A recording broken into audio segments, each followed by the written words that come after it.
नमस्कार, मैं हूं नवजोत रंधावा। 7 बजे 7 सवाल में आपका स्वागत है। कानपुर से एक हैरान कर देने वाला मामला सामने आया है। यहां एक इंजीनियर को हेयर ट्रांसप्लांट कराना भारी पड़ गया। इस इंजीनियर की ट्रीटमेंट के दौरान मौत हो गई। ऐसे में हमारे आज के सातों सवाल इस गंभीर मुद्दे से जुड़े हुए होंगे। और आज का सबसे पहला सवाल है कि हेयर ट्रांसप्लांट कराना इंजीनियर की जान पर कैसे भारी पड़ा। कानपुर के पंकी पवार प्लांट में इंजीनियरिंग का काम करने वाले विनीत दुबे ने अपनी पत्नी को सरप्राइज देने के लिए अपने सर पर हेयर ट्रांसप्लांट करवाया, लेकिन ये ट्रांसप्लांट उनकी जान पर भारी पड़ गया।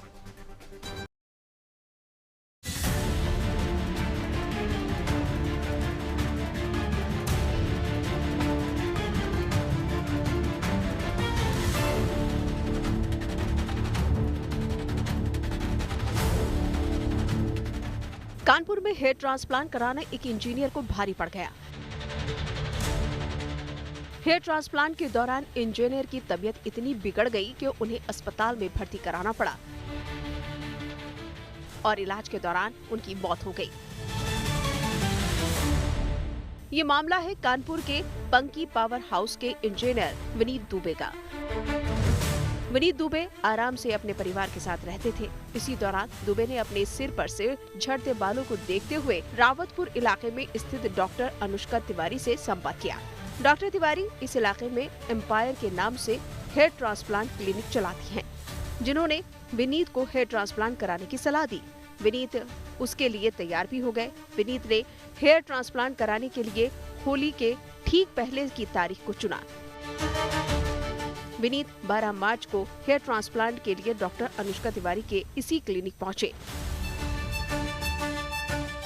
विनीत के परिवार वालों का कहना है कि हेयर ट्रांसप्लांट के दौरान विनीत की हालत इतनी बिगड़ गई कि उन्हें अस्पताल में भर्ती कराना पड़ा और इलाज के दौरान उन्होंने 15 मार्च को दम तोड़ दिया। कानपुर के एक इंजीनियर को हेयर ट्रांसप्लांट कराना अपनी जान पर भारी पड़ गया। दरअसल कानपुर के रहने वाले इंजीनियर विनीत दुबे, जो कि कानपुर के ही पावर हाउस में कार्यरत थे, 2 महीने पहले एम्पायर क्लिनिक जाते हैं और वहां पर डॉक्टर अनुष्का तिवारी से अपना हेयर ट्रांसप्लांट कराते हैं। पेशे से डॉक्टर अनुष्का तिवारी ने भी हेयर ट्रांसप्लांट प्रोसीजर जैसे ही शुरू किया, उसके लिए उन्हें इंजेक्शन दिया गया। वहीं उनकी हालत बिगड़ना शुरू हो गई। विनीत के परिवार वालों का कहना है कि जब वो लोग विनीत से मिलने के लिए अस्पताल पहुंचे तो उनकी स्थिति बेहद खराब थी। विनीत का पूरा चेहरा सूजा हुआ था। उनकी आंखें इस तरह से सूजी हुई थी कि उन्हें बिल्कुल दिखाई नहीं दे रहा था। होली के दिन मेरे पास फोन आया कि वो अनुराग हॉस्पिटल में एडमिट है, तो मैं अनुराग हॉस्पिटल पहुंचा। वहां इनकी हालत देख के बहुत गंभीर हालत थी। चेहरे में इतनी स्वेलिंग थी कि ये हम पहचान नहीं पाए और उनको दिखाई नहीं पड़ रहा था आंखों से। फिर हमने जब पूछा तो उन्होंने बस इतना बताया कि हाँ चाचा प्रणाम। और उसके बाद हमने कहा ये सब क्या हो गया, तो वो कहने लगे ट्रांसप्लांट कराने गए थे और बोलते बोलते एकदम लुढ़क गए। उसके बाद सांस लेने में उनको दिक्कत हुई, आईसीयू में शिफ्ट किया गया। फिर दोपहर में उनको रिजेंसी में शिफ्ट किया गया, जहाँ दूसरे दिन डेथ हो गई उनकी। विनीत की पत्नी और उनके परिवार वाले इस पूरे मामले में डॉक्टर पर लापरवाही का आरोप लगा रहे हैं। उनका आरोप है कि पूरा पैसा लेने के बाद भी डॉक्टर ने उनका इलाज ठीक से नहीं किया, जिससे विनीत की मौत हो गई। ये हेयर ट्रांसप्लांट की वजह से डेथ हुई है। और वो एक कोई अनुष्का तिवारी डॉक्टर हैं, हम तो जानते नहीं, उन्होंने किया था। और वो पुलिस वाले वहाँ लेके गए थे हमको, तो उसकी क्लिनिक बंद थी, नंबर बंद था वो। हेयर ट्रांसप्लांट करने वाले विशेषज्ञों के मुताबिक विनीत की मौत के पीछे सर्जिकल प्रोसीजर में गड़बड़ी हो सकती है, या फिर हो सकता है कि जिन्होंने सर्जरी की वो पूरी तरह से प्रशिक्षित ही ना हो। हेयर ट्रांसप्लांट करने के बाद एक मरीज की एक बहुत ही दुखद मृत्यु हो गई। तो हेयर ट्रांसप्लांट एक सर्जिकल प्रोसीजर है जो वैसे तो काफ़ी सेफ है, लेकिन है एक सर्जिकल प्रोसीजर। इसके दौरान कॉम्प्लिकेशन होने का खतरा हमेशा रहता है। तो हमें ध्यान देना है कि हम हेयर ट्रांसप्लांट एक क्वालिफाइड डॉक्टर से कराएं हमेशा। हेयर ट्रांसप्लांट के दौरान विनीत की मौत के बाद उनके परिवार वालों को डॉक्टर के खिलाफ एक्शन लेने के लिए एड़ी चोटी का जोर लगाना पड़ा। परिजनों ने पुलिस थाने और अधिकारियों के कई चक्कर लगाए। हमको न्याय मिलना चाहिए, इनको जेल होनी चाहिए। इनको फांसी की सजा होनी चाहिए, नहीं कानपुर में कितने लोगों की मार डालेगी पता ही नहीं चलेगा। इस हादसे के बाद डॉक्टर अनुष्का के क्लिनिक के बाहर से उनके हेयर ट्रांसप्लांट का बोर्ड हटा दिया गया और डॉक्टर फिलहाल फरार हैं, जिनकी पुलिस जोर शोर से तलाश कर रही है। कानपुर से सिमर चावला के साथ Ranjan Singh, bureau report, good news today. और इस पूरे मामले में मरने वाले इंजीनियर के परिवार वालों ने डॉक्टर पर गंभीर आरोप लगाए हैं। मृतक के परिजनों का आरोप है कि गलत ट्रीटमेंट और लापरवाही की वजह से विनीत की जान चली गई। ऐसे में आज का दूसरा सवाल भी यही है कि हेयर ट्रांसप्लांट करने वाले डॉक्टर की भूमिका पर क्यों सवाल उठ रहे हैं। इंजीनियर के परिवार वालों का कहना है कि न केवल डॉक्टर ने विनीत का गलत इलाज किया, बल्कि उन्होंने विनीत की तबीयत बिगड़ने के बाद उसे अस्पताल अकेले छोड़ दिया।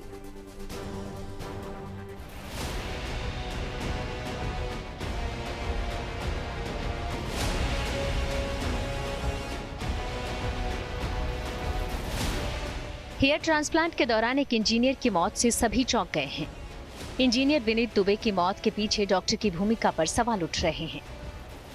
जिस तरह से इस केस को डॉक्टर अनुष्का ने हैंडल किया है, उससे हेयर ट्रांसप्लांट के दौरान डॉक्टर की गंभीर लापरवाही सामने आ रही है। परिवार वालों का आरोप है कि जब विनीत की तबीयत बिगड़ने लगी तो वो विनीत को अस्पताल में एडमिट कराकर वहां से चली गई। परिवार वालों के मुताबिक डॉक्टर अनुष्का ने हेयर ट्रांसप्लांट सर्जरी के दौरान लापरवाही बरती और जब विनीत की स्थिति गंभीर हुई तो उन्होंने परिवार वालों को बताए बिना एक अस्पताल में भर्ती कराया और वहां से वो फरार हो गई। हाँ, जान ले ली। उसकी रिकॉर्डिंग भी है हमारे पास, उसकी रिकॉर्डिंग भी है। उसी ने फोन किया होली के दिन और वो वहाँ नहीं मिली हमें। फोन करके वो छोड़ के चली गई। 10,000 रुपये वहाँ जमा कर गई, 5,000 कैश, 5,000 ऑनलाइन। परिवार वालों का आरोप है कि डॉक्टर अनुष्का को हेयर ट्रांसप्लांट सर्जरी का अनुभव नहीं था और बिना प्रशिक्षण के तहत उन्होंने विनीत का ऑपरेशन किया, जिससे विनीत की जान चली गई। ये हेयर ट्रांसप्लांट किया है इसने अनुष्का तिवारी ने और इसी ने जान ले ली। और इसको कोई डिग्री उग्री कुछ है ही नहीं तो इसके पास हेयर ट्रांसप्लांट की। डॉक्टर की लापरवाही को लेकर मृतक की पत्नी ने कई बार पुलिस से शिकायत की, लेकिन कार्रवाई नहीं हुई।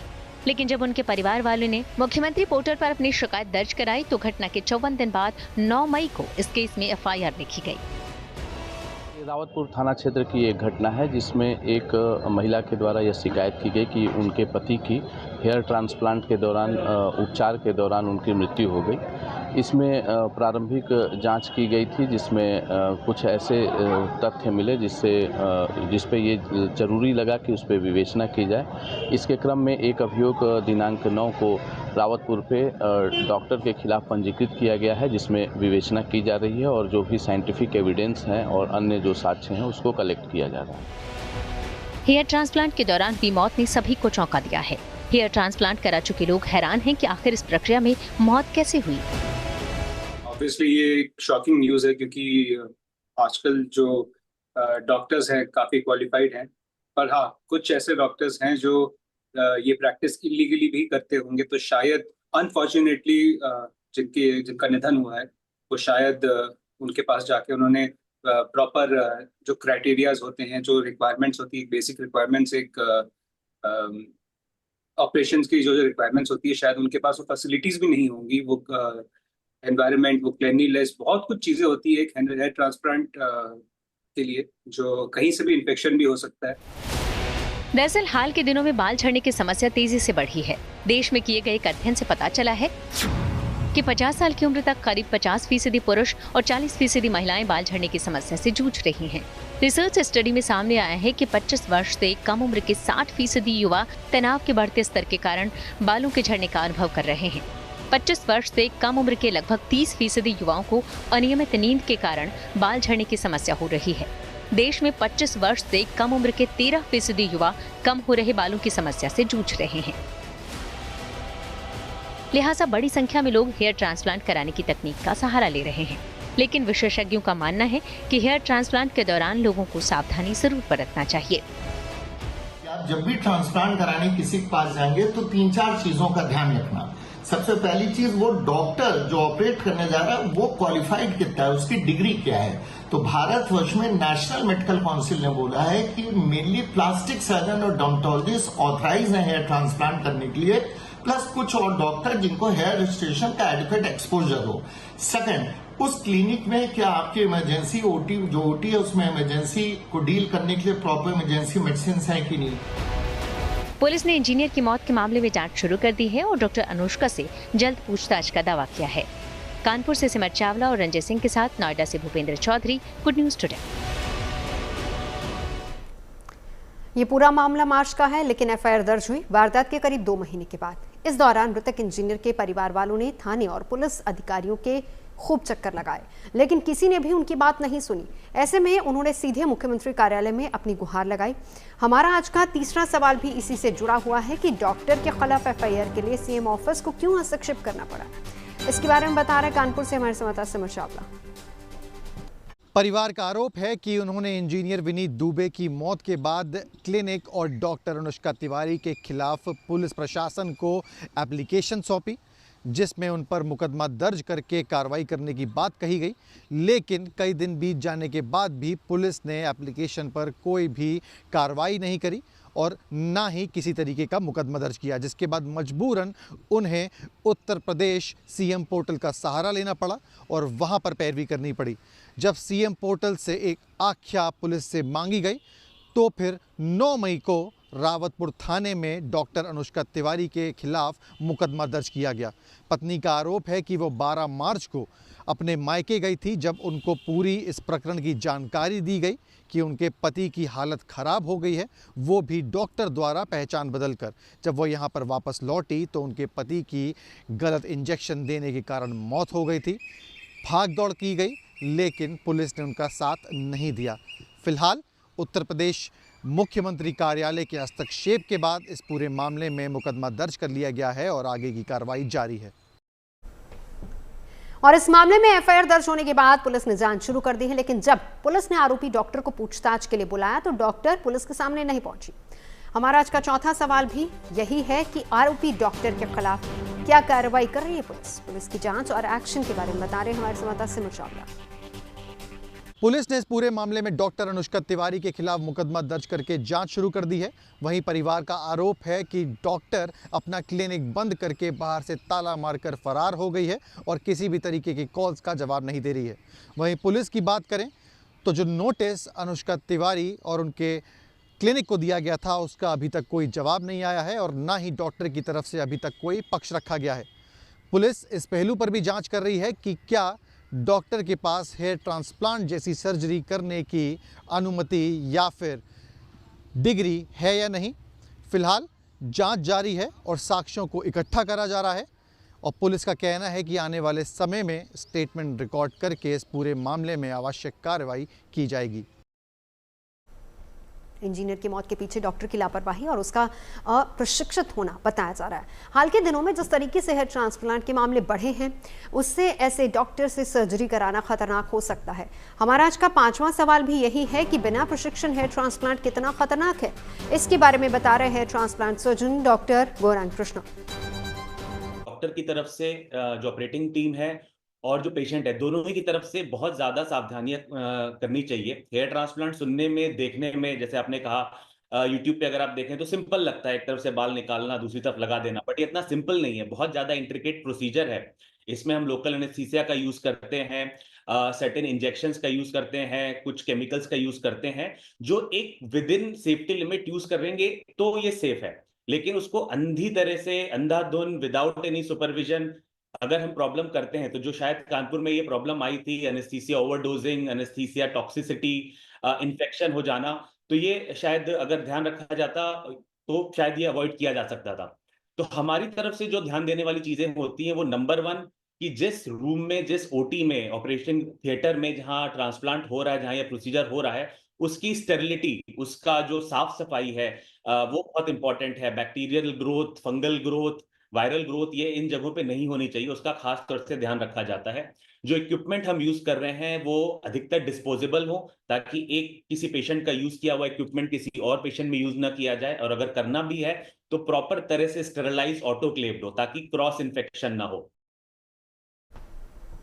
हेयर ट्रांसप्लांट एक सर्जिकल प्रक्रिया है जिसमें शरीर के एक हिस्से से बालों को निकालकर गंजे या फिर कम बालों वाले हिस्से में ट्रांसप्लांट किया जाता है, लेकिन इस दौरान कई सावधानियां बरतनी होती हैं। हमारा आज का छठा सवाल भी इसी से जुड़ा हुआ है कि हेयर ट्रांसप्लांट के दौरान क्या क्या सावधानियां बरतनी चाहिए। जैसे जैसे देश में लोगों की हेयर लॉस की समस्या बढ़ती जा रही है, वैसे वैसे हेयर ट्रांसप्लांट सर्जरी की मांग भी तेजी से बढ़ रही है, लेकिन ये सर्जरी तभी सफल है जब इसे सुरक्षित तरीके से किया जाए।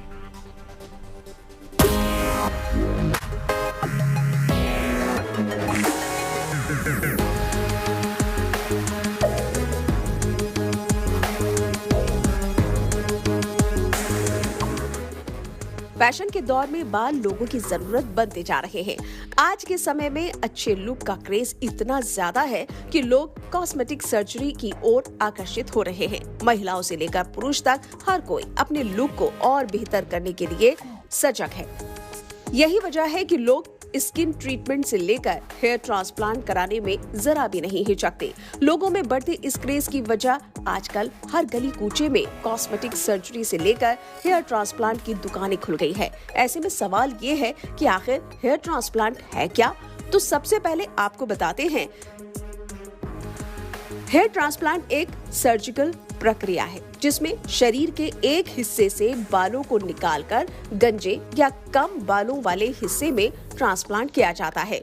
इस प्रक्रिया के दौरान सिर के पीछे या साइड के हिस्सों में जहां बाल घने और स्थायी होते हैं, उस हिस्से को डोनर साइट के रूप में इस्तेमाल किया जाता है। इन बालों को फॉलिक्यूलर यूनिट एक्सट्रैक्शन यानी FUE या फॉलिक्यूलर यूनिट ट्रांसप्लांट यानी FUT तकनीक से इकट्ठा किया जाता है। जमा किए गए बालों को छोटे छोटे ग्राफ में तैयार किया जाता है और फिर इन ग्राफ को सिर के उस हिस्से में ट्रांसप्लांट कर दिया जाता है जहां कम बाल होते हैं या फिर बाल नहीं होते हैं। हेयर ट्रांसप्लांट के बढ़ते क्रेज के बीच सावधान होने की भी जरूरत है, क्योंकि बालों को लेकर कोई भी ट्रीटमेंट खतरनाक साबित हो सकता है। ऐसे में हेयर ट्रांसप्लांट करवाते वक्त कुछ बातों की जानकारी आपको होना बेहद जरूरी है। सबसे पहले एक अनुभवी और योग्य सर्जन का चयन करें। क्लिनिक की साफ सफाई और सुरक्षा मानकों की जांच करें। ट्रीटमेंट लेने से पहले अपनी मेडिकल हिस्ट्री और किसी भी स्वास्थ्य समस्या के बारे में सर्जन को जरूर बताएं। सर्जरी के बाद सर्जन को दिए गए निर्देशों का सख्ती से पालन करें। कुछ टेस्ट होते हैं जैसे complete blood count, blood sugar, HIV, hepatitis B, hepatitis C, ECG, LFT, serum creatine, bleeding and clotting profile. History transplant के पहले जब हम हिस्ट्री लेते हैं तो उसमें ये पता किया जाता है कि पेशेंट को कोई बड़ी बीमारी, किस तरह की allergy, heart issue, blood pressure, diabetes है या नहीं, पेशेंट को कोई एडिक्शन है या नहीं। उसके अलावा ट्रांसप्लांट स्टार्ट करने के पहले लोकल एनेस्थीसिया का भी टेस्ट होता है, जिससे ये पता चलता है कि लोकल एनेस्थीसिया का इस पर्सन पर कोई बुरा इफेक्ट तो नहीं होगा। जब ट्रांसप्लांट स्टार्ट होता है तो उस समय मॉनिटर लगाया जाता है, जिससे पेशेंट का सारा वाइटल पैरामीटर जैसे blood pressure, pulse, oxygen saturation doctor को लाइव दिखता रहता है। देश भर में आधे से ज्यादा आबादी हेयर लॉस जैसी समस्या से जूझ रही है। ऐसे में लोग हेयर ट्रांसप्लांट का सहारा ले रहे हैं, लेकिन कई हेयर ट्रांसप्लांट से भारी नुकसान भी झेल रहे हैं। डॉक्टर सलाह देते हैं खासकर उन लोगों को हेयर ट्रांसप्लांट नहीं कराना चाहिए जिनकी किसी तरह की कोई दवाई चल रही हो और जिनकी कीमोथेरेपी के बाद बाल झड़ गए हों। साथ ही वो लोग जिनको किसी तरह के सिर पर चोट लगी हो, उन्हें हेयर ट्रांसप्लांट नहीं करवाना चाहिए। वहीं जिनके सर्जरी के बाद किसी तरह के निशान हो, उन्हें भी कोई ट्रीटमेंट नहीं लेना चाहिए। इसके अलावा अगर महिलाओं के सिर से बाल झड़ रहे हों तो उन्हें कोई ट्रीटमेंट नहीं लेना चाहिए। प्रिकॉशन की बात करें तो सबसे पहले तो कि जो ट्रांसप्लांट कर रहे हैं सर्जन, ठीक है, उनके बारे में जानकारी होनी चाहिए कि इफ ही इज क्वालिफाइड और नॉट, वो अच्छे से कर पाएंगे कि नहीं, उनका क्या एक्सपीरियंस है, स्टरलाइजेशन प्रोसेस के बारे में, राइट। उसके बाद मैंने जैसे कि आपको थोड़ी देर पहले दिखाया था कि एक BMW होता है जिसमें बायोमेडिकल वेस्ट वगैरह हम फेंकते हैं, है ना। उसके बाद सारी चीज़ों को सेग्रीगेट किया गया है कि नहीं गया है, अच्छे से सारी OT जो वो बनाई गई है वो स्टैंडर्ड प्रोसीजर से है कि नहीं है, राइट। आजकल बहुत सारे बंदे क्या करते हैं, टेक्नीशियंस ही अपने क्लिनिक खोल के बैठ जाते हैं और उसमें भी आपको पता है कि कोई स्टरलाइजेशन नहीं, कोई कुछ नहीं, मान लो, और बिल्कुल सस्ते प्राइस के चक्कर में लोग धड़ल्ले से अपनी सर्जरियाँ वगैरह कराते हैं। यानी हेयर ट्रांसप्लांट गंजेपन की समस्या का एक प्रभावी समाधान हो सकता है, लेकिन ये एक गंभीर चिकित्सा प्रक्रिया है जिसमें सावधानी बरतना और सही जानकारी लेना बेहद जरूरी है। जल्दबाजी में ये बिना सोचे समझे लिया गया फैसला निराशाजनक परिणाम दे सकता है, इसलिए हमेशा एक योग्य पेशेवर से सलाह ले और सभी पहलुओं पर विचार करने के बाद ही आगे बढ़े। Bureau report, good news today. देश में आधे से ज्यादा आबादी हेयर लॉस की समस्या से जूझ रही है। ऐसे में बाजार में हर गली एक दुकान आपको हेयर ट्रांसप्लांट की जरूर देखने को मिल जाएगी। हाल के दिनों में समस्या बड़ी तेजी से बढ़ी है। हमारा आज का 7वां और आखिरी सवाल इसी से जुड़ा हुआ है कि लोगों में क्यों बढ़ रही है बाल झड़ने की समस्या। इसके बारे में बता रही हैं लाइफस्टाइल कोच। अगर आप अपने में कोई भी चेंज लेना चाह रहे हैं तो पहले जो अभी आप जिस स्थिति में हैं उसको एक्सेप्ट कीजिए, and the second thing is the action. Then start watching कि आप अपने पूरे ब्लड टेस्ट करवाइए, देखिए किस चीज की कमी है, उन सारी डेफिशिएंसीज को पूरा कीजिए, चाहे वो विटामिन डी है, B12 है, चाहे बहुत सारे विटामिन के और ये सब, you know these are actually the deficiencies which are coming out.